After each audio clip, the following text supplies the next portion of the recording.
Hey everyone, इस video में हम स्टार्ट करेंगे क्लास 10th बायो का चैप्टर आवर इन्वायरमेंट।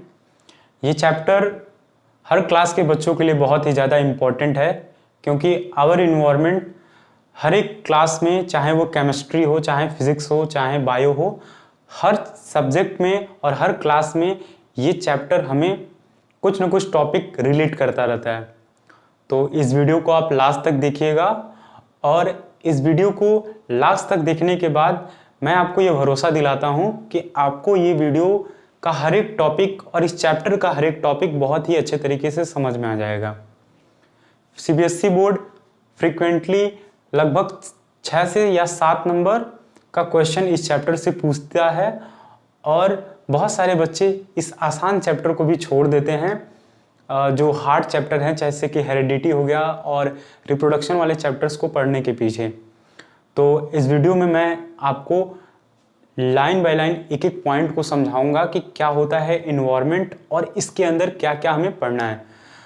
तो my name is Anurag Singh and welcome you all on my channel Anurag CBSE. मेरे इस वीडियो को लाइक कर दीजिए और अपने सभी दोस्तों को शेयर कर दीजिए जिसे इस चैप्टर को पढ़ना है। और पूरा चैप्टर ये वन शॉट है, लास्ट तक मैं इसे एक्सप्लेन करूँगा, तो थोड़ा इसे आप स्पीड इंक्रीज करके भी देख सकते हैं, और थोड़ा सा लेंदी वीडियो होगा ये। तो चलिए हम इस वीडियो को स्टार्ट करते हैं और समझते हैं आवर इन्वायरमेंट। ये बहुत ही अच्छा वीडियो होने वाला है आपके लिए अगर आप बोर्ड एग्जाम की प्रिपरेशन कर रहे हैं। तो आवर इन्वायरमेंट में इन्वायरमेंट का मतलब क्या होता है? इन्वायरमेंट का मतलब जितनी भी चीजें हमारे आसपास हैं, एवरीथिंग विच सराउंड अस, जितनी भी चीजें हमारे आसपास हैं वो सब क्या कहलाते हैं? इन्वायरमेंट कहलाते हैं। हमारे आसपास क्या क्या है? हवा है, पानी है, बर्ड्स हैं, एनिमल्स हैं। तो ये सब क्या है? हमारे आसपास का ये सब पार्ट है, और ये क्या कहलाता है? इन्वायरमेंट कहलाता है। Air, water, soil, bird, animal, plants. तो इन्वायरमेंट का मतलब हमारे आसपास जितनी भी चीजें हमें घेर कर चारों तरफ से रखी हुई हैं उसे हम क्या बोलते हैं? इन्वायरमेंट बोलते हैं। तो इन्वायरमेंट समझ में आया होगा आपको, इन्वायरमेंट किसको बोला जाता है। अब हम समझेंगे कि इन्वायरमेंट के अंदर 2 तरह की वेस्टेज पाई जाती हैं। मतलब इन्वायरमेंट के अंदर 2 तरह की वेस्टेज पाई जाती हैं जो इन्वायरमेंट को पॉल्यूट करने का काम करती हैं। हमें ये बात पता है कि जैसे जैसे इंडस्ट्रियलाइजेशन हो रहा है, जब से हम आधुनिक युग में आ रहे हैं, लोग बहुत ज़्यादा प्लास्टिक का प्रयोग कर रहे हैं, या फिर लोग पेपर का प्रयोग कर रहे हैं, और या हम यूज़ करते हैं जैसे कि लीव्स हो गया, या जितने भी प्लांट के प्रोडक्ट हो गए उनको हम यूज़ करते हैं, लेकिन कुछ ना कुछ वेस्ट मटेरियल उससे रिमेन बच जाता है, और उसको हम क्या करते हैं? डायरेक्ट इन्वायरमेंट में थ्रो कर देते हैं, जिसके वजह से हमारा इन्वायरमेंट पॉल्यूट होने लगता है। तो हमारे प्रकृति में 2 तरह का वेस्ट पाया जाता है, और वो 2 तरह के वेस्ट कौन कौन से होते हैं? पहले वेस्ट को बोलते हैं क्या? Biodegradable waste.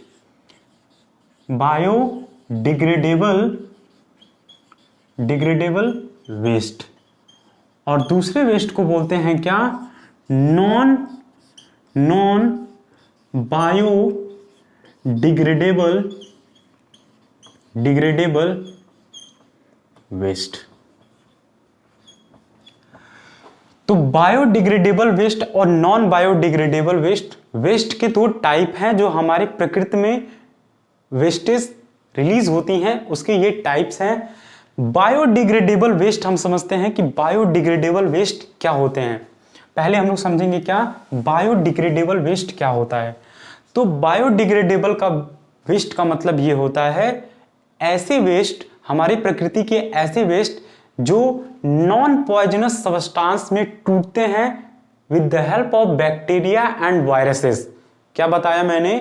कि बायोडिग्रेडेबल वेस्ट ऐसे वेस्ट होते हैं, ऐसी गंदगियां होती हैं जिनको वातावरण में आसानी से बैक्टीरिया, वायरस या फिर माइक्रो ऑर्गेनिजम्स की मदद से ब्रेक डाउन कर दिया जाता है, और ये कोई भी पॉइजनस सब्सटेंस नेचर में टूटने के टाइम नहीं छोड़ते हैं।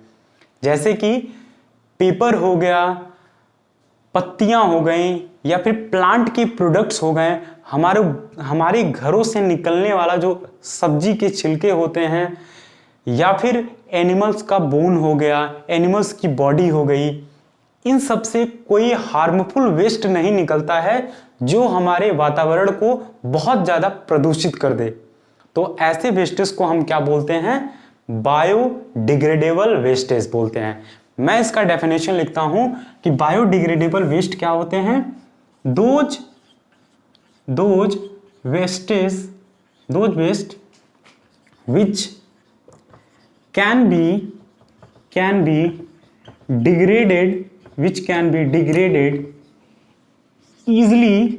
be degraded easily by microorganism like bacteria, virus, fungi into non-poisonous substances is known as biodegradable waste.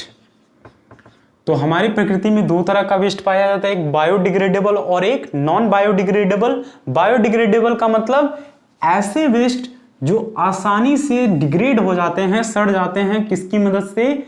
Micro organisms की मदद से, बैक्टीरिया, वायरस, फंगी की मदद से, नॉन पॉइजनस सब्सटेंसेस में, तो हम उसको बोलते हैं क्या? Biodegradable waste.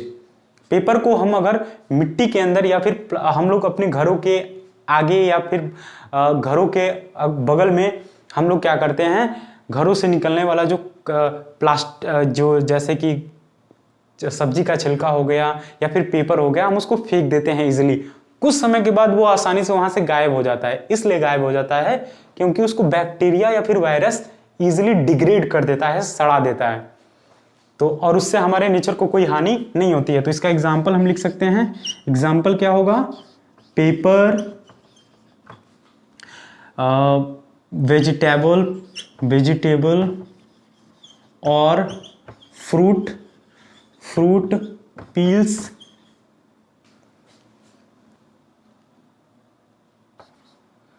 वेजिटेबल्स या फ्रूट पील्स, वेस्टेज लिख दे रहा हूं मैं, वेजिटेबल या फ्रूट वेस्टेज, कॉमा, और क्या होता है? बोन्स, एनिमल्स बोन्स, फिर हम लोग एनिमल्स बॉडी ETC, और बहुत सारे एग्जाम्पल होता है, इसको आप नोट डाउन कर सकते हैं। तो आई होप ये बायोडिग्रेडेबल वेस्ट बहुत ही आसानी से आपको समझ में आया होगा। इसको नोट डाउन कर लीजिए, बायोडिग्रेडेबल वेस्ट। अब मैं इसके बाद समझाऊंगा आपको किसके बारे में? नॉन बायोडिग्रेडेबल वेस्ट के बारे में, कि नॉन बायोडिग्रेडेबल वेस्ट क्या होता है। तो नॉन बायोडिग्रेडेबल वेस्ट में कुछ नहीं करना है, सिंपली यहां पे मैं लिख देता हूं। दूसरा क्या है? दूसरा non biodegradable waste. Non biodegradable ऐसे वेस्ट होते हैं जो नेचर में इजिली ये which can not, यहां पे आपको लिखना पड़ेगा which can not degraded easily by microorganism like bacteria, virus, fungi into non-poisonous substances। बस यही होता है किसका? नॉन बायोडिग्रेडेबल का डेफिनेशन। बस उसमें कुछ नहीं, नोट कर देना है। और नॉन बायोडिग्रेडेबल का एग्जाम्पल क्या होता है? बहुत सारा एग्जाम्पल है हमारे पास, जैसे कि प्लास्टिक को आसानी से सड़ाया नहीं जा सकता है नेचर में। प्लास्टिक को 1000 साल 2000 साल लगता है सड़ाने में। तो प्लास्टिक आसानी से हम लोग जो अपने घरों के बाहर फेंक देते हैं वो आसानी से सड़ता नहीं है। प्लास्टिक हो गया, ये पेन हो गया, इस पेन को अगर मैं फेंक दूंगा तो तो ये पेन को भी सड़ने में कम से कम 1000 साल या 100 साल या 500 साल लगेगा। हम लोग अपने मोबाइल का जो कवर होता है प्लास्टिक का बना होता है उसको भी फेंक देंगे तो भी वो 1000 साल या 500 साल के बाद डिग्रेड होगा, आसानी से डिग्रेड नहीं होता है। और अगर डिग्रेड भी हो जाता है तो ये उसको टाइम लगता है डिग्रेड होने में। पेन्स एंड कुछ डीडीटी होते हैं। डीडीटी का मतलब होता है जो खाद हमारे फील्ड में यूज किया जाता है उसको हम लोग डीडीटी बोलते हैं। और उसके अलावा जो प्लास्टिक्स हम लोग यूज करते हैं वो कभी कभी खेतों में भी रह जाता है जिसके वजह से वो आसानी से सड़ता नहीं है। और हम लोग जो पेस्टिसाइड या वीडीसाइड का भी प्रयोग करते हैं उससे भी हमारे खेतों को बहुत ज़्यादा नुकसान होता है, तो हम इसको लिख सकते हैं ETC। ठीक है, तो बायोडिग्रेडेबल का मतलब जो आसानी से डिग्रेड हो जाए और नॉन बायोडिग्रेडेबल का मतलब जो आसानी से इन्वायरमेंट में डिग्रेड ना हो पाए। जैसे कि प्लास्टिक बहुत बढ़िया एग्जांपल है, प्लास्टिक ही अपने आप में प्लास्टिक एक बहुत बढ़िया एग्जांपल है नॉन बायोडिग्रेडेबल वेस्ट का। तो इतना आप नोट डाउन कर लीजिए, नॉन बायोडिग्रेडेबल वेस्ट क्या होते हैं और बायोडिग्रेडेबल वेस्ट क्या होते हैं। तो इतना तो आप कभी अपने लाइफ में शायद ना भूलें कि बायोडिग्रेडेबल और नॉन बायोडिग्रेडेबल वेस्ट क्या होता है, क्योंकि मैंने बहुत ही अच्छे तरीके से एक्सप्लेन किया है और बहुत अच्छे से मैंने टाइम लेके एक्सप्लेन किया है। तो आप इसको नोट डाउन कर लीजिए कॉपी में। अब हम लोग समझेंगे इकोसिस्टम के बारे में। What do you mean by ecosystem? अगर आपको इकोसिस्टम के बारे में पता है तो आप कमेंट में तुरंत बताइए what is ecosystem. You have time. What is ecosystem? Ecosystem किसे बोलते हैं? चलिए मैं बताता हूं आपको व्हाट इज इकोसिस्टम। इकोसिस्टम किसको बोला जाता है?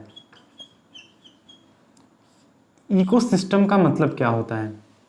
इकोसिस्टम का मतलब होता है interaction between non living and living component of the nature. मतलब प्रकृति के अंदर लिविंग और नॉन लिविंग के बीच में जो इंटरेक्शन होता है, जो आपसी तालमेल होती है, हम उसको बोलते हैं क्या? Ecosystem. What do you mean by ecosystem? The interaction between, BW का मतलब बिटवीन होता है, the interaction between living and non living components of the nature is known as, के का मतलब होता है known as इकोसिस्टम। तो इकोसिस्टम का मतलब क्या होता है? लिविंग और नॉन लिविंग के बीच में जो इंटरेक्शन होती है, आपसी तालमेल होता है, उसको बोलते हैं क्या? इकोसिस्टम बोलते हैं। मतलब लिविंग ऑर्गेनिज्म अगर इन्वायरमेंट में रह रहा है तो वो living organism non living things के बिना नहीं रह सकता है। ऑक्सीजन, वाटर, सॉइल की आवश्यकता लिविंग ऑर्गेनिज्म को अवश्य पड़ेगी। हम लोग लिविंग ऑर्गेनिज्म हैं तो हमें कहीं ना कहीं वाटर की, ऑक्सीजन की और सॉइल की आवश्यकता पड़ती है अपने जीवन को सरवाइव कराने के लिए। तो ये होता है इकोसिस्टम। इकोसिस्टम का मतलब लिविंग और नॉन लिविंग के बीच में क्या इंटरेक्शन होता है। इकोसिस्टम के दो कंपोनेंट होते हैं, कंपोनेंट ऑफ इकोसिस्टम। पहले हम देखते हैं कि ये कितने तरह के होते हैं, इकोसिस्टम कितने तरह के होते हैं। कमेंट आप कर सकते हैं इकोसिस्टम कितने तरह के होते हैं। इकोसिस्टम दो तरह के होते हैं, एक होता है नेचुरल इकोसिस्टम, एक होता है क्या? Natural ecosystem. और दूसरा क्या होता है? Artificial ecosystem. इकोसिस्टम कितने तरह के होते हैं? दो तरह के होते हैं, एक नेचुरल इकोसिस्टम और दूसरा आर्टिफिशियल इकोसिस्टम। नेचुरल इकोसिस्टम का मतलब होता है ऐसा इकोसिस्टम जो अपने आप बनता है नेचर में, हम उसे बोलते हैं क्या? Natural ecosystem. और आर्टिफिशियल इकोसिस्टम का मतलब होता है ऐसा इकोसिस्टम जिसको ह्यूमन बींग्स अपने इंटरफेरेंस के द्वारा बनाता है, ह्यूमन बींग्स की मदद से बनता है और उसमें कुछ चीजें आर्टिफिशियल होती हैं, तो हम उसको बोलते हैं आर्टिफिशियल इकोसिस्टम। नेचुरल इकोसिस्टम का एग्जाम्पल होता है क्या? नेचुरल इकोसिस्टम का एग्जाम्पल होता है जैसे कि रिवर, पॉन्ड, ओशियंस, सीज।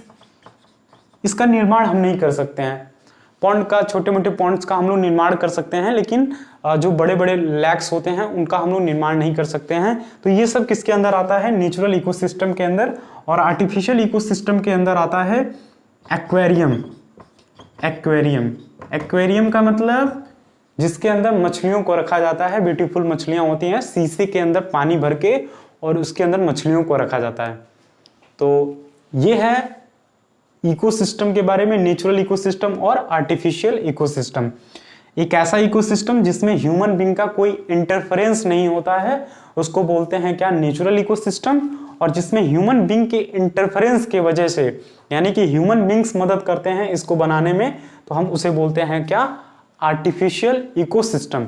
इसे नोट डाउन कर लीजिए आप कॉपी में, इकोसिस्टम क्या होता है।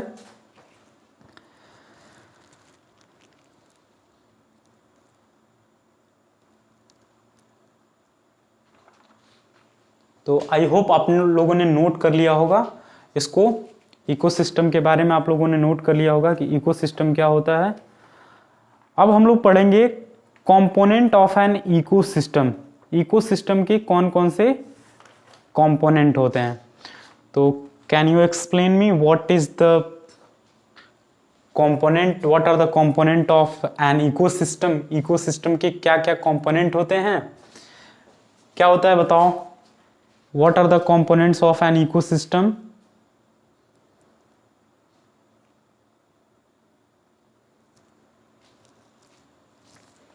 Component of ecosystem क्या होता है? Biotic and abiotic component. Ecosystem basically एक यूनिट होती है। यूनिट का मतलब एक ऐसा एरिया जहां पर लिविंग और नॉन लिविंग थिंग्स एक दूसरे के साथ इंटरेक्ट करते हैं, ज्वाइंट रहते हैं, एक दूसरे के साथ जुड़े रहते हैं, अपने ऊपर सेल्फ डिपेंडेंट रहते हैं। तो हम ये भी लिख सकते हैं ये एक यूनिट होता है जिसमें इंटरेक्शन होती है लिविंग और नॉन लिविंग थिंग्स के बीच में, और ऐसे आप लिख सकते हैं इसको। अब हम लोग समझेंगे component of an ecosystem. Component of an ecosystem. Ecosystem का कंपोनेंट क्या होता है? तो इकोसिस्टम के दो कंपोनेंट होते हैं। एक को बोलते हैं क्या? बायोटिक और दूसरे को बोलते हैं क्या? एबायोटिक। तो एबायोटिक का मतलब जितने नॉन लिविंग थिंग्स हैं हमारे नेचर में उसको हम लोग एबायोटिक बोलते हैं, और बायोटिक का मतलब जितने भी लिविंग थिंग्स हैं। बायोटिक का मैं लिख देता हूं यहां पे लिविंग्स, एंड एबायोटिक का मतलब नॉन लिविंग्स। जो हमारे आसपास नॉन लिविंग्स हैं उनको हम लोग एबायोटिक बोलते हैं, और जो लिविंग्स हैं उसको हम लोग बोलते हैं क्या? बायोटिक। बायोटिक बेसिकली कितने तरह के होते हैं?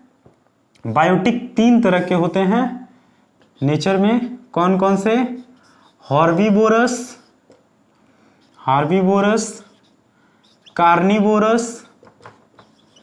कार्निवोरस एंड लास्ट है क्या? ओमनीवोरस। तो ये 3 तरह के होते हैं biotic, herbivorous, carnivorous and omnivorous.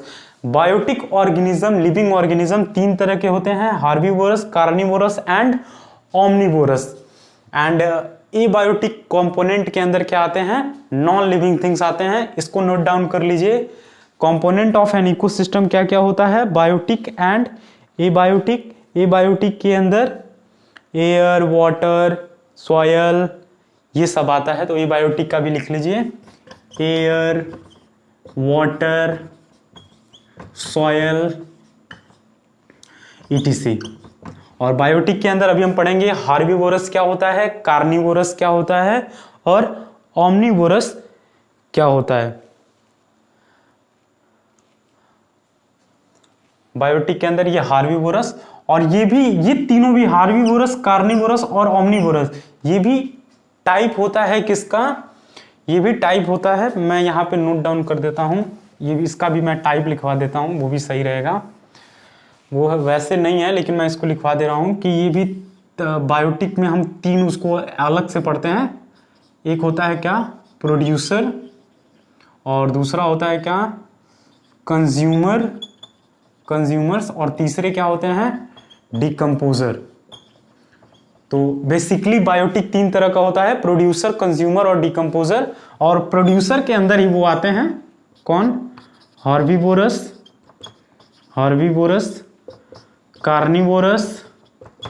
Carnivorous and last है क्या, ओमनीवोरस। तो producers, consumers and decomposers. Producer का मतलब जो भोजन को पैदा करते हैं, ग्रीन प्लांट्स को बेसिकली प्रोड्यूसर्स बोला जाता है। कंज्यूमर्स इनके ऊपर अपने फूड के लिए डिपेंड होते हैं, और डिकम्पोजर्स इनको नेचर में दोबारा से लाने का, इनके मरने के बाद इसको दोबारा से रिसाइकल करने का काम करते हैं।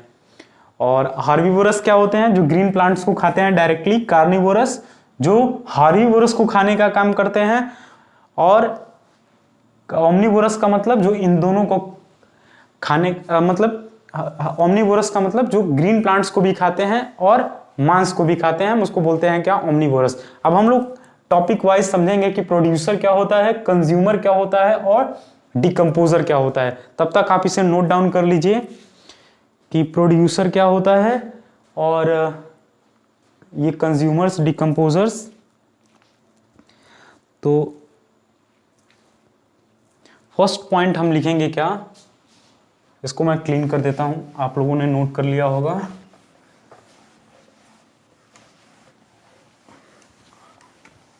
पहले हम लोग पढ़ेंगे क्या, first point, producer.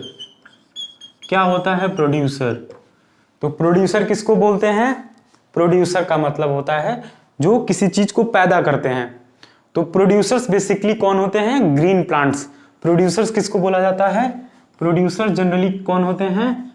Green plants को बोला जाता है क्या? प्रोड्यूसर्स बोला जाता है। ग्रीन प्लांट्स क्या करते हैं? सनलाइट को ट्रैप करते हैं। सनलाइट को ट्रैप करते हैं और इस प्रोसेस को बोला जाता है क्या? फोटोसिंथेसिस। फोटोसिंथेसिस की मदद से ये अपना भोजन बनाते हैं। सोलर एनर्जी को ट्रैप करते हैं, अपने अंदर एब्जॉर्ब करते हैं। एब्जॉर्ब करने के बाद अपना भोजन बनाते हैं और इनके भोजन को कौन खाते हैं? हर्बीवोरस खाते हैं। प्रोड्यूसर्स का एग्जांपल, जितने भी ग्रीन प्लांट्स होते हैं वो सब किसके अंदर आते हैं? प्रोड्यूसर्स के अंदर आते हैं। तो इसको नोट डाउन कर लीजिए, प्रोड्यूसर्स क्या होते हैं? प्रोड्यूसर्स सभी ग्रीन प्लांट्स होते हैं जो अपना खाना खुद बनाते हैं। और ये किसकी मदद से खाना बनाते हैं? फोटोसिंथेसिस की मदद से। फोटोसिंथेसिस में ये किसका प्रयोग करते हैं? क्लोरोफिल क्या होती है? ग्रीन पिगमेंट होती है जो लीव्स के अंदर प्रेजेंट होता है, जिसका प्रयोग करके ये अपना भोजन बनाते हैं। और इस प्रोसेस को बोलते हैं क्या? फोटोसिंथेसिस बोलते हैं।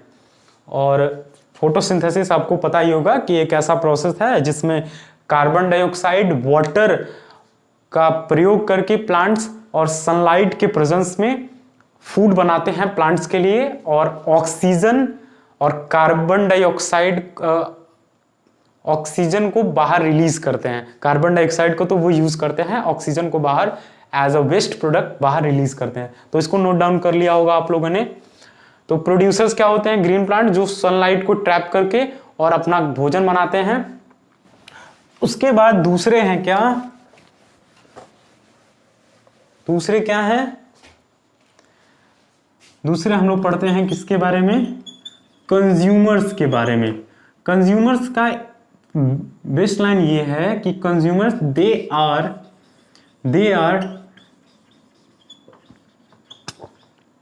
depends on the producers for their food। ये अपने फूड के लिए किसके ऊपर डिपेंड रहते हैं? प्रोड्यूसर्स के ऊपर, ग्रीन प्लांट्स के ऊपर अपने भोजन के लिए डिपेंड होते हैं कौन? कंज्यूमर्स। अगर ग्रीन प्लांट्स के द्वारा इनको फूड ना मिले तो ये सरवाइव नहीं कर पाएंगे। तो कंज्यूमर्स अपने भोजन के लिए किसके ऊपर डिपेंड रहते हैं? ग्रीन प्लांट्स के ऊपर डिपेंड रहते हैं। और कंज्यूमर्स कितने तरह के होते हैं? 3 तरह के होते हैं। एक होता है क्या? हॉर्बीवोरस। पहला हॉर्बीवोरस क्या होते हैं? हॉर्बीवोरस ऐसे एनिमल्स होते हैं, दोज एनिमल्स। हॉर्बीवोरस क्या होते हैं? Those animals which depend on green plants for their food is known as हॉर्बीवोरस। हॉर्बीवोरस का मतलब ऐसे एनिमल्स जो अपने भोजन के लिए ग्रीन प्लांट्स के ऊपर डायरेक्टली डिपेंड होते हैं, हम उसको बोलते हैं क्या? हॉर्बीवोरस। जैसे कि बहुत सारे एग्जाम्पल है हमारे आसपास। हमारी जो गाय माता होती है वो क्या करती है? ग्रीन प्लांट्स को ही खाने का काम करती है। तो हम लिख सकते हैं इसका एग्जाम्पल क्या? काऊ। नेक्स्ट एग्जाम्पल गोट लिख सकते हैं, और बुफेलो भी होता है, ETC। तो ये समझ में आया होगा हार्बीवोरस क्या होता है? ऐसे एनिमल्स जो अपने भोजन के लिए ग्रीन प्लांट्स के ऊपर डायरेक्टली डिपेंड होते हैं, हम उसको बोलते हैं क्या? हार्बीवोरस। जैसे कि काऊ, गोट, बफेलो, ETC। तो उसको नोट डाउन कर लीजिए। हार्बीवोरस क्या होते हैं? नेक्स्ट हम लोग पढ़ेंगे किसके बारे में? हार्बीवोरस कंप्लीट हो गया। अब हम लोग पढ़ेंगे किसके बारे में? कंज्यूमर्स का दूसरा टाइप, जिसका नाम है क्या? दूसरा टाइप क्या है? कार्निवोरस। क्या होते हैं कार्निवोरस? कार्निवोरस किसको बोलते हैं? कार्निवोरस क्या होते हैं? ऐसे एनिमल्स जो केवल मांस खाते हैं, हम उसको बोलते हैं क्या? कार्निवोरस। ऐसे एनिमल्स जो केवल फ्लेश खाते हैं उसे बोला जाता है क्या? कार्निवोरस। तो कार्निवोरस का डेफिनेशन क्या होगा? Those animals which eat only flesh is known as carnivorous. Carnivorous का मतलब ऐसे एनिमल्स जो केवल मांस खाते हैं उसे बोलते हैं क्या? कार्निवोरस। एग्जाम्पल, कौन खाता है केवल मांस? शेर खाता है, तो लॉयन, टाइगर, ETC। और भी बहुत सारे एग्जाम्पल हैं, तो इसे नोट डाउन कर लीजिए। कार्निवोरस क्या होता है? ऐसे एनिमल्स जो अपने भोजन के लिए केवल फ्लेश के ऊपर डिपेंड होता है उसे बोलते हैं क्या? कार्निवोरस। और लास्ट वन है क्या? ओमनीवोरस। ओमनीवोरस किसको बोलते हैं? Those animals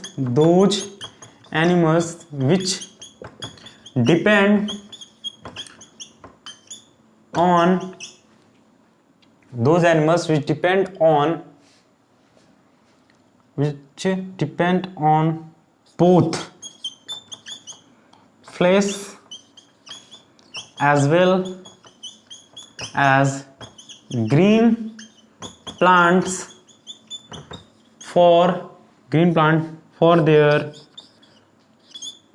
food is known as omnivorous। omnivorous का मतलब ऐसे एनिमल्स जो अपने भोजन के लिए फ्लैश के ऊपर भी डिपेंड रहते हैं और ग्रीन प्लांट्स के ऊपर भी, मतलब दोनों खाने का काम करते हैं। जैसे कि हम लोग ह्यूमन बींग्स, हम मांस भी खा लेते हैं और उसके अलावा हम लोग क्या और खा सकते हैं? हम लोग ग्रीन प्लांट्स को भी खा लेते हैं। तो इसका एग्जाम्पल क्या हो जाएगा? एग्जाम्पल ह्यूमन, और ऊपर मैं एग्जाम्पल लिख देता हूं इसका। एग्जाम्पल इसका क्या हो जाएगा? Dog, crow, squirrel, cat, ETC। Squirrel का मतलब गिलहरी, वो भी मांस खाने का काम करती है। और रैट भी बेसिकली ओमनीवोरस ही होता है। तो इसको आप नोट डाउन कर लीजिए, कार्निवोरस क्या होते हैं और ओमनिवोरस क्या होते हैं। क्या समझाया मैंने कि बायोटिक और एबायोटिक कंपोनेंट होता है नेचर में, इकोसिस्टम का। एबायोटिक कंपोनेंट का मतलब non living things, air, water, soil, ये सब एबायोटिक कंपोनेंट होते हैं। बायोटिक में बेसिकली 3 तरह का होता है बायोटिक। एक होता है क्या, प्रोड्यूसर, जिसमें सभी ग्रीन प्लांट्स आते हैं। कंज्यूमर्स, जो ग्रीन प्लांट्स को खाने का, प्रोड्यूसर्स को खाने का काम करते हैं। और कंज्यूमर्स 3 तरह के होते हैं, हार्बिवोरस, कार्निवोरस और एक होता है क्या, ओमनिवोरस। हार्बिवोरस ग्रीन प्लांट्स को खाते हैं और कार्निवोरस फ्लेश को खाते हैं, और जो ओमनिवोरस होते हैं वो दोनों को खाने का काम करते हैं। तो अब इसको नोट डाउन कर लीजिए आप कॉपी में।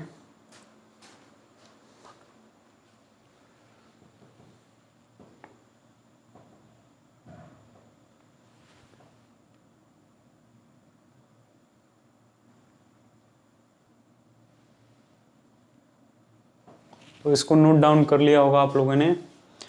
अब हम लोग समझेंगे डिकम्पोजर्स के बारे में। ये तो कंज्यूमर्स के बारे में था कि क्या होते हैं consumers.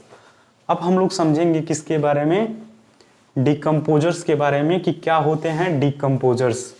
What do you mean by decomposer, क्या होते हैं डिकम्पोजर्स।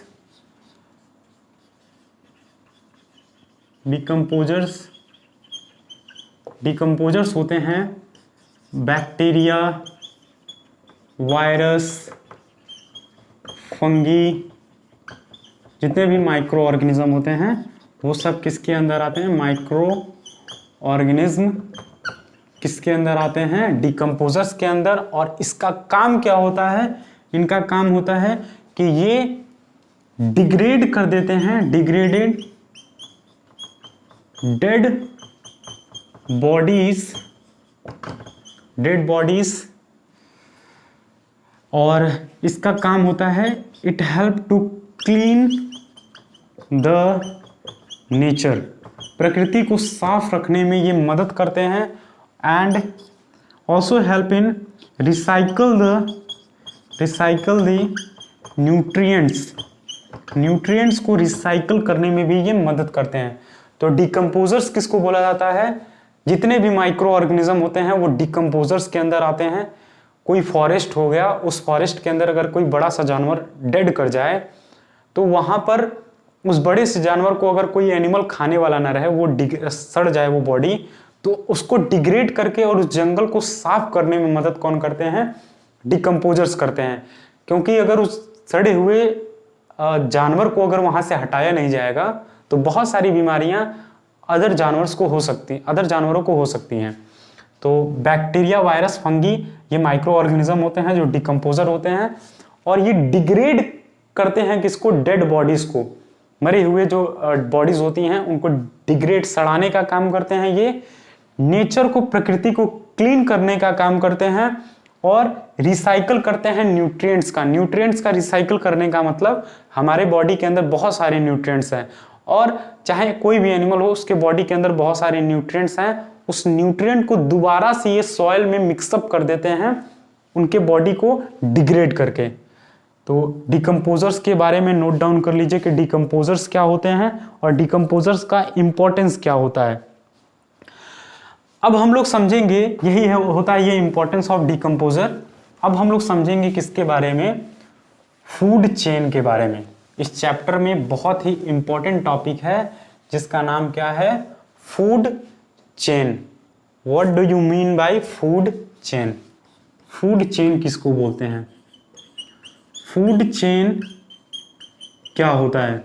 तो फूड चेन का मतलब होता है, हम लोगों ने बेसिकली देखा है कि एनवायरनमेंट में एक ऑर्गेनिज्म अपने फूड के लिए किसी दूसरे ऑर्गेनिज्म के ऊपर डिपेंड रहता है, और यही जो डिपेंडेंस होती है यही क्या कहलाती है, फूड चेन कहलाती है।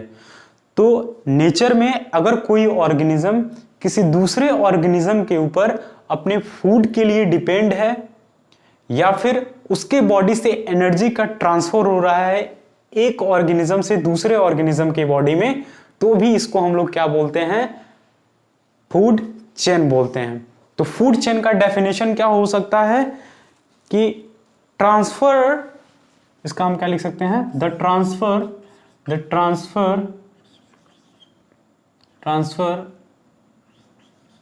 ट्रांसफर ऑफ एनर्जी और food from one organism to another is known as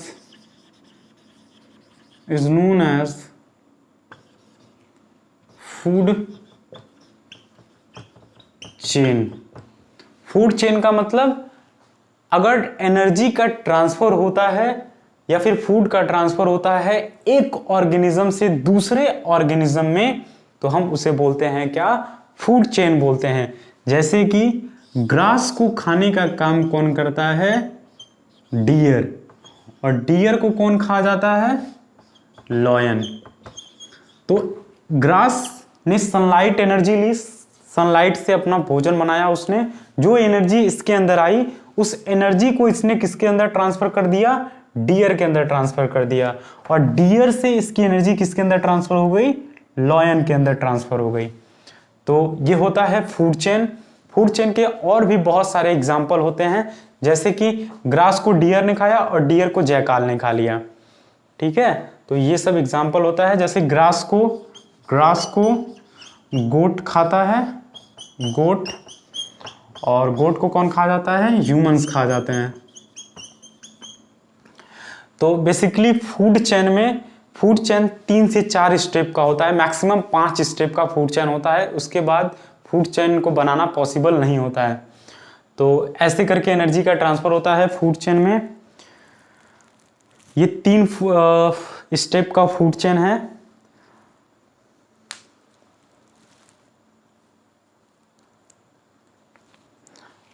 मैं इसको क्लीन कर देता हूं। तो जब एनर्जी का ट्रांसफर होता है या फूड का ट्रांसफर होता है एक ऑर्गेनिज्म से दूसरे ऑर्गेनिज्म में, तो हम उसे बोलते हैं क्या, फूड चेन बोलते हैं। और एक एग्जांपल है, जैसे कि ग्रास को 4 स्टेप का है ये। ग्रास को कौन खाता है, इंसेक्ट खाते हैं, और इंसेक्ट को कौन खा जाता है, फ्रॉग, और फ्रॉग को कौन खाता है, स्नैक। ये 5 स्टेप का भी हो सकता है। ग्रास को कौन खाता है, इंसेक्ट, कीड़े मकोड़े खा जाते हैं। इंसेक्ट को कौन खाता है, फ्रॉग, और फ्रॉग को कौन खाता है, स्नैक, और स्नैक को कौन खा जाता है, ईगल या फिर पिकॉक खा जाता है, ईगल। ऐसे हम लिख सकते हैं इसका। तो ये 4 से 5 स्टेप का भी हो सकता है, 3 स्टेप का भी होता है, मैक्सिमम मिनिमम 3 स्टेप का और मैक्सिमम 4 से 5 स्टेप का ये फूड चेन होता है। तो आई होप आपको यहाँ तक पूरा समझ में आया होगा कि क्या होता है ये फूड चेन। फूड चेन किसको बोलते हैं, जब एनर्जी का ट्रांसफर होता है एक ऑर्गेनिज्म से दूसरे ऑर्गेनिज्म में, तो उसको बोलते हैं क्या, फूड चेन बोलते हैं। इसके और भी बहुत सारे एग्जाम्पल हैं। आप जितना आपको एग्जाम्पल याद आ रहा है उस एग्जाम्पल को आप कमेंट में लिख सकते हैं। मैं देखूंगा कि कैसे आपने इसको लर्न किया हुआ है और ये टॉपिक आपको समझ में आ रहा है कि नहीं आ रहा है। नेक्स्ट है फूड वेब। नेक्स्ट है क्या, फूड वेब। फूड वेब का मतलब क्या होता है, inter connection of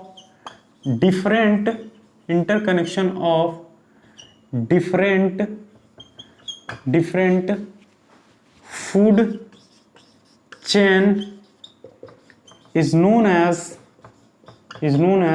food web। जब कई सारे फूड चेन्स आपस में इंटरकनेक्टेड हो जाते हैं, जुड़ जाते हैं आपस में, तो उसको बोला जाता है क्या, फूड वेब बोला जाता है। फूड वेब का एग्जाम्पल होता है, फूड वेब का मैं एग्जाम्पल ड्रॉ कर दे रहा हूं कि फूड वेब का एग्जाम्पल क्या है। जैसे कि एक यहाँ पे नोट डाउन हो जाएगा, प्लांट को कौन खाता है, रैबिट भी खाता है प्लांट को। रैबिट के अलावा प्लांट को और कौन खाता है, इसका मैं एग्जांपल,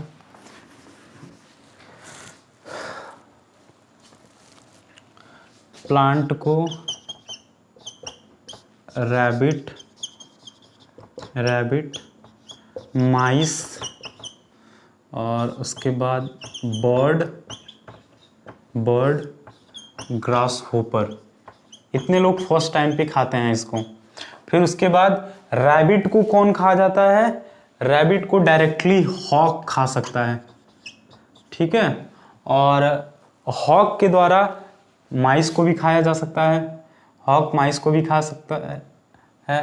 और हॉक जो होता है वो बर्ड को भी खा सकता है, हॉक बर्ड को भी खा सकता है, और हॉक बर्ड को भी खा सकता है। और ग्रास होपर को कौन खाएगा, ग्रास होपर को खाएगा कौन, फ्रॉग को खाएगा कौन, स्नैक, और स्नैक को कौन खा जाएगा, हॉक खा जाएगा। तो ऐसे करके ये एक फूड चेन हो गया, ये प्लांट, रैबिट और हॉक का एक फूड चेन, ये दूसरा फूड चेन, ये तीसरा फूड चेन, और ये चौथा फूड चेन। मतलब जब एक से ज्यादा फूड चेन्स आपस में इंटरकनेक्टेड होते हैं तो उसको बोला जाता है क्या, फूड वेब बोला जाता है। फूड वेब का मतलब जब एक से ज्यादा इंटरकनेक्टेड होते हैं, फूड चेन्स आपस में जुड़े हुए रहते हैं, उसको बोला जाता है फूड वेब। बेसिकली जो स्नैक होता है उसको हॉक ही खाता है, ठीक है। तो इसको आप नोट डाउन कर लीजिए कॉपी में। फूड वेब इंटरकनेक्टेड होता है, interconnection of different food chain, और उसको हम लोग बोलते हैं क्या, फूड वेब बोलते हैं। जब बहुत सारे इंटरकनेक्शन होती है फूड चेन्स की तो हम उसको बोलते हैं क्या, फूड वेब बोलते हैं। अब हम समझेंगे ट्रॉपिक लेवल के बारे में कि ट्रॉपिक लेवल किसको बोला जाता है। What do you mean by trophic level, trophic level क्या होता है, ट्रॉपिक, TROPHIC, ट्रॉपिक लेवल क्या होता है, किसको बोला जाता है ट्रॉपिक लेवल। अब ज़्यादा नहीं है टॉपिक, थोड़ा सा और बचा हुआ है और इसको मैं कुछ देर में कंप्लीट करा दूंगा। तो ट्रॉपिक लेवल किसको बोलते हैं, ये थोड़ा लेंदी चैप्टर इसलिए है क्योंकि थोड़ा थ्योरेटिकल चैप्टर है और इसको समझने में भी थोड़ा टाइम तो नहीं लगता है क्योंकि बहुत ही आसान टॉपिक्स हैं तो आसानी से ये समझ में आ जाता है। और अगर हम किसी चीज़ का प्रयास करें, किसी चीज़ को अच्छे से अपने मेहनत के साथ किसी चीज़ को करने का प्रयास करें तो ये हम लोगों ने ये सुना है कि अगर किसी चीज़ के पीछे एकदम जी जान से लग जाए तो पूरी कायनात उस चीज़ को हमसे मिलाने में जुट जाती है। तो हमारे लिए कोई भी चीज़ टफ नहीं होता है, बस हम उस चीज़ को टफ मानकर छोड़ देते हैं। अगर हम कॉन्टिन्यूसली किसी चीज़ के पीछे मेहनत करते रहें तो मार्क्स आने एग्ज़ाम में बहुत बात नहीं है, बहुत बड़ी बात नहीं है। अगर हम एग्ज़ाम में मार्क्स लाने के लिए अच्छा प्रयास करेंगे तो बहुत अच्छे नंबर ला सकते हैं। तो किसी भी चीज़ को बहुत शिद्दत से करना पड़ता है तब लोग आगे बढ़ते हैं। अब हम लोग पढ़ते हैं ट्रॉपिक लेवल के बारे में। ट्रॉपिक लेवल का डेफिनेशन होता है the transfer of energy from one organism to another.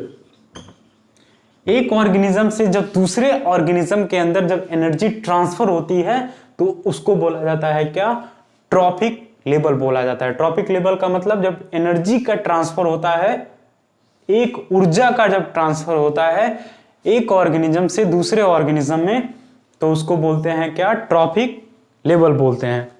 Trophic level किसको बोलते हैं, जब एक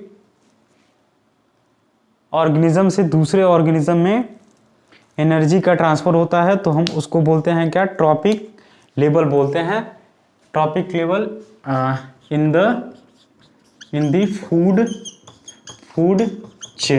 फूड चेन में जब एनर्जी का ट्रांसफर होता है एक ऑर्गेनिज्म से दूसरे ऑर्गेनिज्म में तो उसको बोलते हैं क्या, ट्रॉपिक लेवल बोलते हैं। ट्रॉपिक लेवल का एक डायग्राम बनता है। ट्रॉपिक लेवल का डायग्राम हम लोग ऐसे बना सकते हैं, एक ऐसे ट्रायंगुलर डायग्राम बनता है जिसके अंदर सबसे नीचे होता है क्या, सबसे नीचे होता है प्रोड्यूसर, क्योंकि प्रोड्यूसर्स की संख्या ज़्यादा होती है। प्रोड्यूसर्स को खाने वाले हॉर्बीवोरस की संख्या थोड़ी कम होती है, हॉर्बीवोरस ऐसे ट्रायंगुलर, और इनको खाने के लिए कार्निवोरस थोड़े और कम होते हैं, और कार्निवोरस को खाने के लिए टॉप कार्निवोरस जो होते हैं वो बहुत ही ज़्यादा कम होते हैं। तो प्रोड्यूसर्स, हार्बीवोरस, कार्निवोरस और टॉप कार्निवोरस, ऐसे हम लोग ट्रायंगुलर एग्जांपल बना सकते हैं ट्रॉपिक लेवल का। मतलब एनर्जी का ट्रांसफर प्रोड्यूसर से ज़्यादा, प्रोड्यूसर से थोड़ा कम होगा हार्बीवोरस के अंदर, फिर हार्बीवोरस से कार्निवोरस के अंदर, और सबसे कम किसके अंदर ट्रांसफर होगा, टॉप कार्निवोरस के अंदर ट्रांसफर होगा। तो इसका ये एक लेवल है इसको बनाने का। एक और बनता है, ऐसे बॉक्सेस करके बनते हैं डायग्राम, इसको बनाते हैं प्रोड्यूसर, इसको लिख लेते हैं प्रोड्यूसर्स, फिर ऐसे हम बनाते हैं, इसको लिखते हैं प्रोड्यूसर्स के बाद हम लोग लिख लेते हैं क्या, हार्बीवोरस, हार्बीवोरस, फिर लिखते हैं क्या, कार्निवोरस, कार्निवोरस, और लास्ट में लिख लेते हैं टॉप कार्निवोरस। ठीक है, तो ऐसे भी करके डायग्राम बनता है और ऐसे भी बनता है। यानी कि एनर्जी का जब ट्रांसफर होता है एक लेवल से दूसरे लेवल में, तो हम उसको बोलते हैं क्या, ट्रॉपिक लेवल बोलते हैं। तो इसको नोट डाउन करिए कॉपी में। ये एग्जाम में पूछता है ट्रॉपिक लेवल के बारे में कि ट्रॉपिक लेवल क्या होता है। ट्रॉपिक लेवल किसको बोलते हैं? तो ट्रॉपिक लेवल को ऐसे पिरामिड के फॉर्म में भी शो किया जाता है। आई होप आपको यहाँ तक वीडियो बहुत ही अच्छे तरीके से समझ में आया होगा। अब हम लोग देखते हैं कि क्या इफेक्ट पड़ता है मैन का, इंसानों का क्या प्रभाव पड़ता है, effect of man on ecosystem. Effect एक टॉपिक है, effect of man's activity on ecosystem.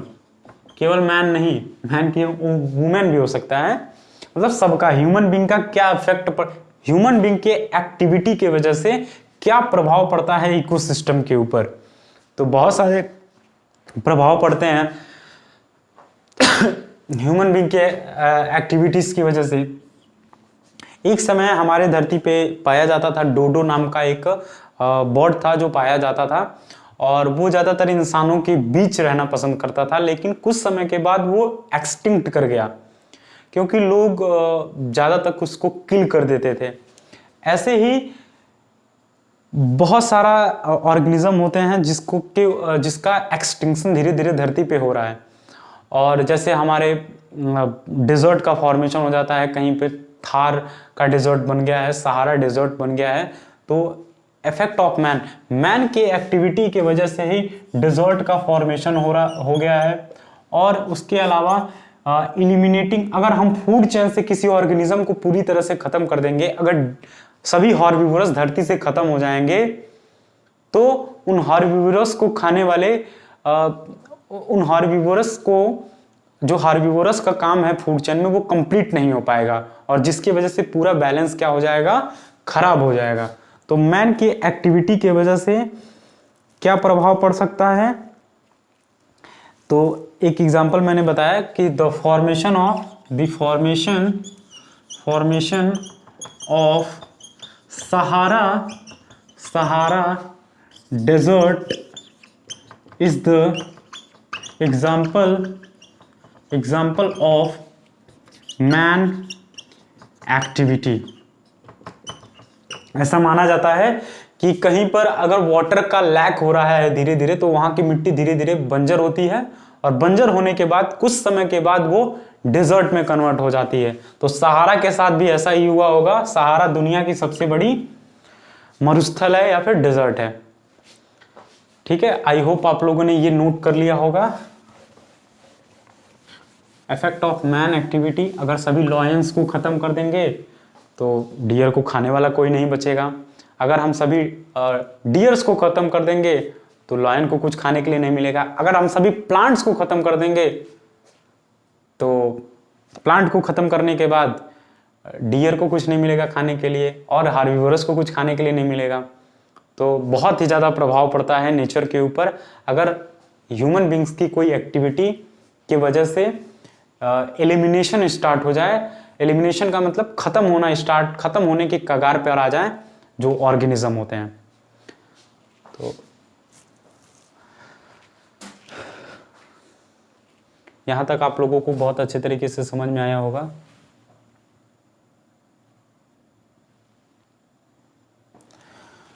अब हम लोग पढ़ेंगे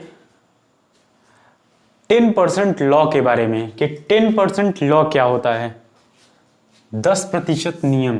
अब हम लोग पढ़ेंगे किसके बारे में, 10% लॉ। 10% लॉ को दिया था एक साइंटिस्ट थे जिनका नाम था लिंडमैन।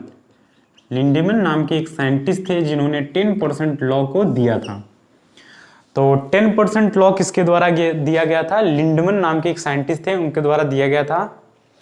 10% लॉ हमसे ये कहती है कि एक ट्रॉपिक लेवल से दूसरे ट्रॉपिक लेवल में हमेशा एनर्जी का जो ट्रांसफर होता है वो हमेशा 10% ही एनर्जी का ट्रांसफर होता है।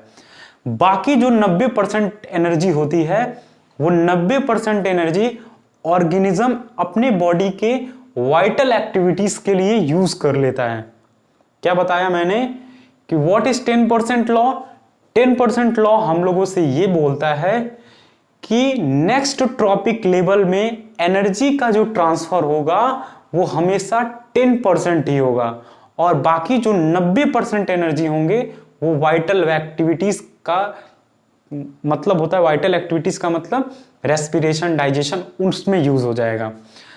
तो इसको लिंडमैन ने दिया था। अब इसको मैं डायग्राम के थ्रू आपको एक्सप्लेन कर रहा हूं कि 10% लॉ क्या कहता है। इसको एक्सप्लेन करने का मतलब यह है कि हमेशा एक ट्रॉपिक लेवल से दूसरे ट्रॉपिक लेवल में हमेशा 10% एनर्जी ही जो होती है वो ट्रांसफर होती है।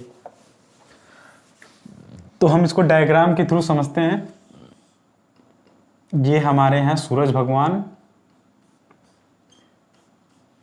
वी नो दैट सूरज भगवान से आता है सनलाइट, ये तो पता होगा सबको, सूरज की रोशनी आती है, सनलाइट आती है। तो सनलाइट आने के बाद ये हमें पता होना चाहिए कि अगर सनलाइट आएगा तो सनलाइट का केवल 1%, अगर 100% एनर्जी आ रही है तो उस 100% एनर्जी का 1% एनर्जी ही ग्रीन प्लांट्स अपने लिए यूज कर पाते हैं। 100% का केवल 1% एनर्जी ही ग्रीन प्लांट्स अपने लिए क्या कर पाते हैं, यूज कर पाते हैं। ठीक है, तो सूरज की रोशनी आती है, सनलाइट से ही अपना फूड बनाते हैं। अब इसके अंदर 100% एनर्जी आ गई, ये अपना 100% एनर्जी बना लिया। 100% एनर्जी बनाने के बाद 1% एनर्जी को यूज किया। 1% एनर्जी को यूज करने के बाद जो 100% एनर्जी ये बनाएगा उसको ये 10%, 100% एनर्जी इसके अंदर बन गई। अगर इसको कोई डियर खा लेगा तो उस डियर के अंदर केवल 10% एनर्जी ही ट्रांसफर होगी। बाकी जो 90% एनर्जी होगा उस 90% एनर्जी को ये ग्रीन प्लांट्स अपने रेस्पिरेशन के लिए, डाइजेशन के लिए, रेस्पिरेशन के लिए और भी जो वाइटल एक्टिविटीज होती हैं सेल डिवीजन के लिए यूज कर लेगा। अगर डियर इसको खाएगा, डियर के अंदर 10% का मतलब 100% गया, तो डियर से भी ये 10% ही एनर्जी का ट्रांसफर होगा, और बाकी जो 90%, अरे ये 10% इसके अंदर गया तो 100% ही एनर्जी होगा, और 100% एनर्जी डियर के अंदर जो है उसका 10% जाएगा, और डियर भी अपने डाइजेशन के लिए, रेस्पिरेशन के लिए, रिप्रोडक्शन के लिए 90% एनर्जी को यूज करेगा। और अगर लॉयन खाएगा तो लॉयन के अंदर भी 10% एनर्जी ही जाएगा। तो इसका कहने का मतलब ये है कि हर ट्रॉपिक लेवल में, ये first trophic level, second trophic level and third trophic level, her time 10% energy he transfer होती है एक ट्रॉपिक लेवल से दूसरे ट्रॉपिक लेवल में।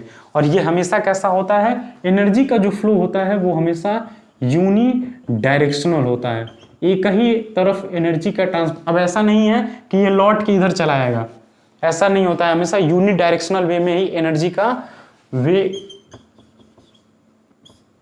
फ्लो ऑफ एनर्जी, एनर्जी का जो फ्लो होता है वो हमेशा यूनि डायरेक्शनल वे में ही होता है, एक ही वे में ट्रांसफर होगा, कभी भी ऐसा नहीं है कि लौट के वापस आ जाएगा। ठीक है, तो ये हार्बीवोरस हो गया, ये कार्निवोरस हो गया। तो 10% लॉ यही कहता है कि हमेशा 10% एनर्जी ही ट्रांसफर होता है। जैसे कि हम लोग मान लेते हैं कि सूरज भगवान से हमारे पास 20,000 जूल एनर्जी आया। कितना जूल एनर्जी आया? 20,000 जूल एनर्जी आया। उस 20,000 जूल का 1% अगर ये यूज करेगा अपने लिए ग्रीन प्लांट, तो इसके पास 20,000 का 1% कितना होगा? 200 जूल। कितना जूल? 200 जूल। यानी कि इसके पास 100% एनर्जी कितना है? 200 जूल इसके पास एनर्जी प्रेजेंट है, 200 जूल एनर्जी प्रेजेंट है। और 200 जूल का 10% कितना होगा? 20 जूल। कितना होगा? 20 जूल। 20 जूल इसके अंदर ट्रांसफर हो गया। ये 200 जूल था इसके पास, 10% ये इसके अंदर 20 जूल ट्रांसफर करेगा, यानी कि 100% इसके अंदर 20 जूल एनर्जी है। अब 20 जूल का 10% कितना होगा?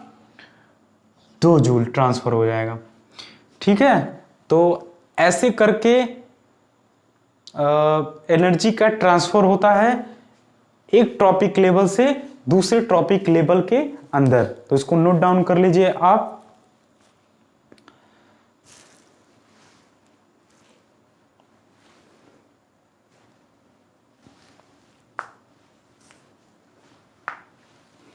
आई होप आप लोगों ने इसको नोट डाउन कर लिया होगा। एक बार और मैं एक्सप्लेन कर देता हूं कि सनलाइट जो आता है उसका 1% ही यूज करता है ग्रीन प्लांट, और 1% जैसे 20,000 जूल आया एनर्जी, 20,000 का 1% कितना होगा? 200 जूल होगा। 1% कितना होगा? 200 जूल। 200 जूल का 10% कितना होगा? 20 जूल। 20 जूल डियर के पास ट्रांसफर होगा। बाकी जो 180 जूल होगा उसको ये अपने लिए यूज कर लेगा। ठीक है, और बाकी जो बचा होगा 180 जूल उसको ये अपने लिए यूज कर लेगा। ठीक है, और दूसरा है कि ये जो 2 जूल होगा उसको ये ट्रांसफर करेगा डियर के पास, और ऐसे करके लॉयन के पास ये ट्रांसफर कर देगा। इसको नोट डाउन कर लीजिए कॉपी में।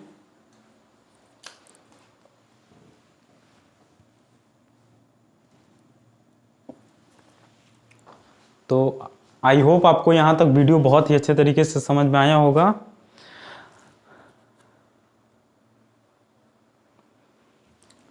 मैं इसको क्लीन कर देता हूं।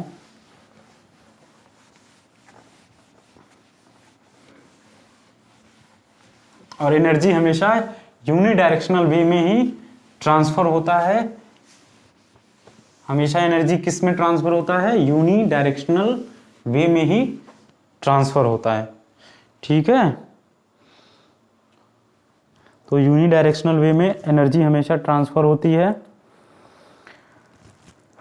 एक टॉपिक है बायोलॉजिकल मैग्निफिकेशन। एक टॉपिक है क्या, इसको मैं एक्सप्लेन कर दे रहा हूं थोड़ा सा है ये। Biological magnification. Biological magnification. Biological magnification का मतलब होता है हम लोग अपने खेतों में पेस्टिसाइड इंसेक्टिसाइड का प्रयोग करते हैं। वो पेस्टिसाइड इंसेक्टिसाइड हमारे खेतों में एक्युमुलेट होता रहता है, और फलों में, सब्जियों में, या फिर जो हम लोग अनाज उगाते हैं उसमें एक्युमुलेट होकर और हमारे फूड चेन के थ्रू हमारे बॉडी के अंदर चला जाता है और धीरे धीरे एक्युमुलेट होने लगता है हमारे बॉडी के अंदर। कभी कभी इसीलिए हमें कुछ बीमारियां हो जाती हैं बॉडी के अंदर, जैसे कैंसर हो जाता है। हम तंबाकू नहीं खाते हैं फिर भी हमें कैंसर हो जाती है। तो उसका कारण यही होता है कि हम लोग जो बायोलॉजिकल मैग्निफिकेशन की वजह से हमारे बॉडी के अंदर जो वेस्ट मटेरियल डिपॉजिट हो रहा है उसकी वजह से हमें ऐसी बीमारियां हो जाती हैं। तो बायोलॉजिकल मैग्निफिकेशन का डिफिनेशन क्या होता है? इसका डेफिनेशन हम लोग लिख सकते हैं, increase of concentration of pesticide, insecticide, etc. Increase of concentration of pesticide insecticide at each trophic level, her trophic level के ऊपर, ठीक है। हर ट्रॉपिक लेवल में जो एनर्जी का ये जो इंक्रीज होता है कंसंट्रेशन ऑफ पेस्टिसाइड या इंसेक्टिसाइड का, हम उसको बोलते हैं क्या, बायोलॉजिकल मैग्निफिकेशन बोलते हैं, और जिसकी वजह से हमें बहुत सारी बीमारियां हो जाती हैं। पेस्टिसाइड हम लोग जो प्रयोग करते हैं अपने खेतों में, डीडीटी हो गया, डाईइथाइल डाइक्लोरो ट्राइक्लोरोइथेन, इसकी वजह से। तो यहाँ तक था ये बायोलॉजिकल मैग्निफिकेशन के बारे में। अब हम लोग लास्ट समझेंगे, लास्ट हम लोगों को समझना है किसके बारे में, ओजोन लेयर के बारे में, कि ओजोन लेयर क्या होता है, ओजोन लेयर किसको बोलते हैं। लास्ट हम लोगों को समझना है किसके बारे में, ओजोन लेयर के बारे में, कि ओजोन लेयर किसको बोला जाता है। ओजोन लेयर का मतलब क्या होता है, आप लोगों ने कभी ना कभी सुना होगा कि ओजोन का मतलब होता है O3। ओजोन को हम लोग क्या बोलते हैं, O3। ओजोन O3 गैस से मिलकर बना हुआ है। ये हमारा पृथ्वी है, ये हमारा अर्थ है। इस अर्थ के बाहर हमें पता है कि कई सारा एटमॉस्फेयर का लेयर प्रेजेंट है।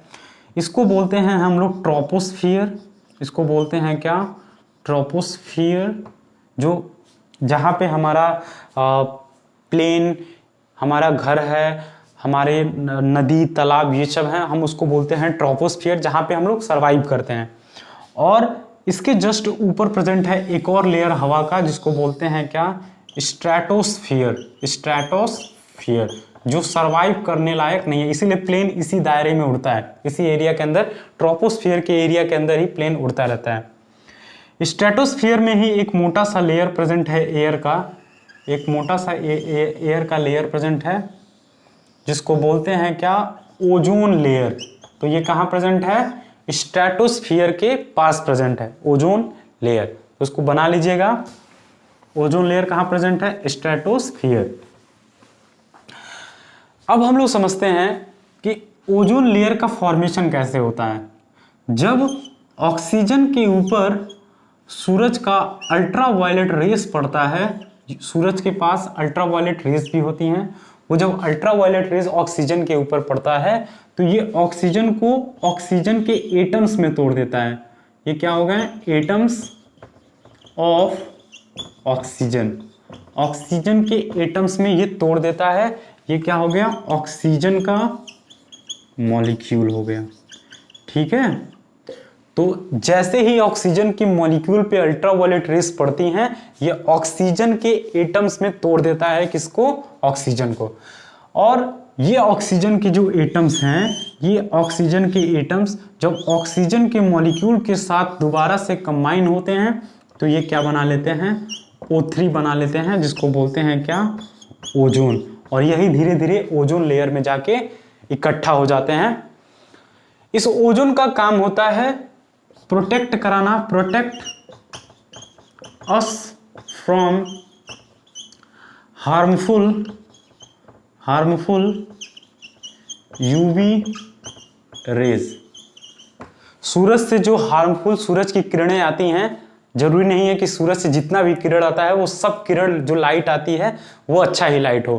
कुछ लाइट आते हैं जो बहुत ही ज़्यादा हानिकारक होते हैं और उनको बोला जाता है क्या, हार्मफुल रेस। जो और उन हार्मफुल रेस से प्रोटेक्ट करते हैं कौन, ओजोन लेयर हमें प्रोटेक्ट करता है। अगर डायरेक्ट यूवी रेज हमारे बॉडी के ऊपर पड़ जाए तो हमारे बॉडी पे कैंसर हो जाएगा, स्किन कैंसर हो सकता है, और भी बहुत सारी बीमारियां हो सकती हैं, स्किन जल सकता है। तो ओजोन का काम होता है प्रोटेक्ट करना।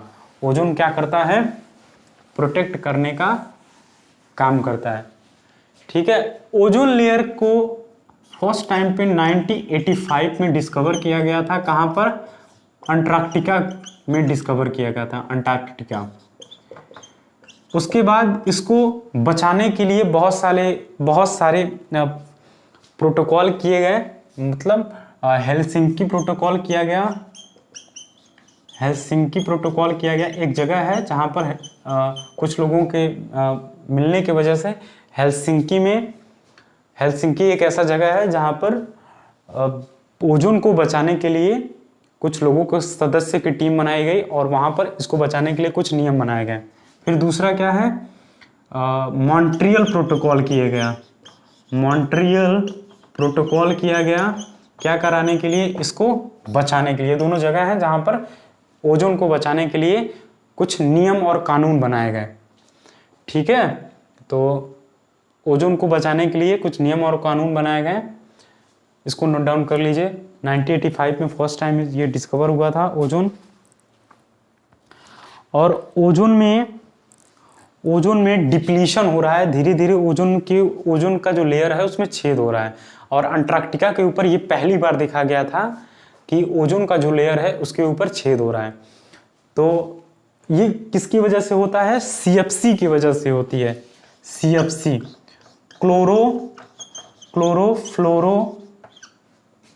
फ्लोरोकार्बन की वजह से क्या होती है, डिप्लीशन होता है, मतलब ओजोन के लेयर में छेद हो जाता है CFC की वजह से। अगर CFC रिलीज ना हो तो ओजोन लेयर के ऊपर कोई प्रभाव नहीं पड़ेगा। और ये CFC रिलीज होता है किससे, रेफ्रिजरेटर से। रेफ्रिजरेटर मतलब जो फ्रीज होता है उससे रिलीज होता है ये CFC, क्लोरोफ्लोरोकार्बन रिलीज होता है। और यही CFC की वजह से ही हमारा जो ओजोन लेयर है वो डिप्लीट हो रहा है। तो इसीलिए समय के साथ रेफ्रिजरेटर के भी यूजेस पे जो CFC की जगह कुछ अल्टरनेट मेथड्स को अपनाया गया है आज के समय में यूज करने के लिए। तो इसको नोट डाउन कर लीजिए। ओजोन लेयर में डिप्लीशन क्यों हो रहा है, CFC के वजह से। मॉन्ट्रियल प्रोटोकॉल और हेलसिंकी प्रोटोकॉल किया गया था किस लिए, ताकि ओजोन लेयर को क्या किया जा सके, बचाया जा सके।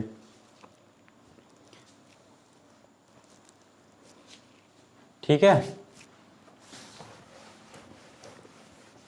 अब हम एक और हेडिंग है, ये लास्ट हेडिंग है, मैनेजिंग आवर वेस्टेज। जो हमारे घरों से जो गंदगियां निकलती हैं या फिर गार्बेज निकलता है उसको मैनेज कैसे किया जा सकता है।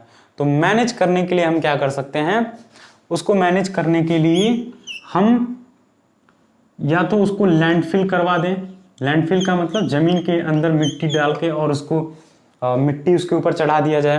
दूसरा हम उसका क्या करा सकते हैं, उसका इंसिनरेशन करा सकते हैं।